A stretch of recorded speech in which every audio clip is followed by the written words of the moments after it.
Emotional boundaries हे आपण कशा सेट करायला हव्या याबद्दल आज आपण डिस्कस करणार आहोत या आजच्या ब्लॉगमध्ये. जिथे आपण मोस्ट ऑफ गोष्टी डिस्कस करणार आहोत की आपण आपल्या भावनिक सीमारेषा इमोशनल बाउंड्रीज ह्या कशा सेट करायला हव्यात आणि त्याचे आपल्या पूर्ण आयुष्यावरती किती परिणाम होतात आणि आपण त्याबद्दल कशा प्रकारे पुढचा विचार करून पुढचे डिसिजन्स घेऊ शकतो.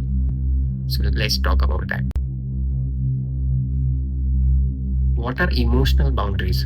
आपल्या भावनिक सीमारेषा म्हणजे एक्झॅक्टली काय? कोणत्याही नात्यात स्वतःच्या भावना, स्वतःचे विचार आणि स्वतःचा इम्पॉर्टंट असलेला सगळ्यात महत्वाचा म्हणजे वेळ याचं संरक्षण करणं. ओके, तेच खरं म्हणजे nothing but your emotional boundaries. In any relationship you have to set a boundaries and it is very important for your emotional and as well as for your mental peace.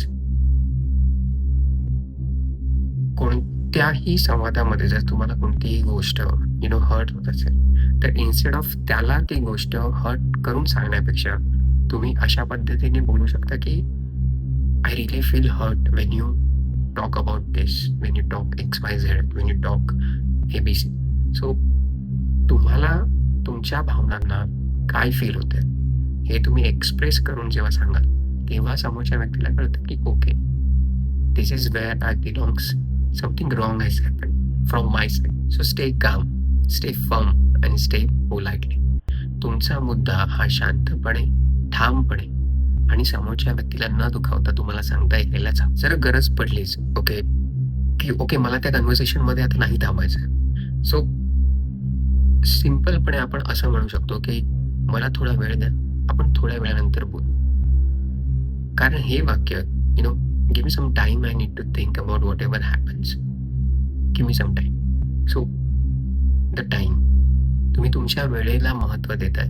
तुम्ही त्या टॉपिकवरती स्वतःचा थोडाफार वेळ spend करून त्याबद्दल विचार करून तुम्ही नंतर त्या गोष्टीवरती किंवा त्या टॉपिकवरती बोलू. कारण जेव्हा आपण एखाद्या टॉपिकला थोडासा वेळ देतो तेव्हा त्यावर आपल्याकडून काही चुका होत आहेत का किंवा समोरच्या व्यक्तीकडनं काही चुका होत आहेत का यावर पूर्णपणे विचार करून आपण बोलतो. So that is a very important point when you say की give me some time, we will talk about this later. आणि नो, से नो. कोणतीही गोष्ट जर तुम्हाला ती पटत नसेल किंवा ती तुम्हाला अमान्य असेल तर तुम्ही सिम्पली नो बोलून बिनधास्त न घाबरता कोणत्याही नात्यामध्ये ते बोलणं हे खूप इम्पॉर्टंट असतं. सो तुम्हाला प्रत्येक कन्व्हर्सेशन मध्ये येस किंवा हो बोलायलाच हवं असं नाही. सो तुम्ही प्रत्येक वेळी प्रत्येक गोष्टीचा एका वेगळ्या पद्धतीने विचार करून जर ती तुम्हाला गोष्ट पटत नसेल तर तुम्ही ठामपणे नो बोलू शकता. So that is a very important in any relationship or any conversation which are going to happen in your relationship. I personally believe कि I have to always spend time with the positive people.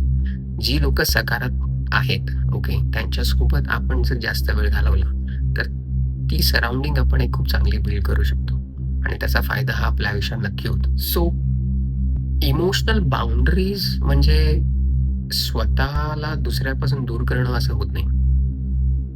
याचा अर्थ असा आहे की you have to think about yourself. Okay, तुम्हाला तुमची स्वतःच्या मनाची, स्वतःच्या वेळेची काळजी घ्यायची.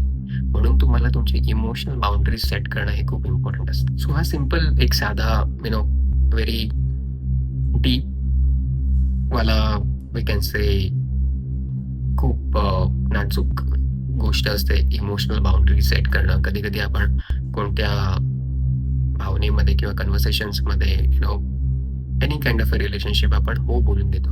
Wear you have to learn की आपण ती सिच्युएशन किंवा ते कन्व्हर्सेशन किंवा ते रिलेशनशिप कसं हँडल करायला हवं. सो आय होप हा व्हिडिओ तुम्हाला नक्की आवडला असेल.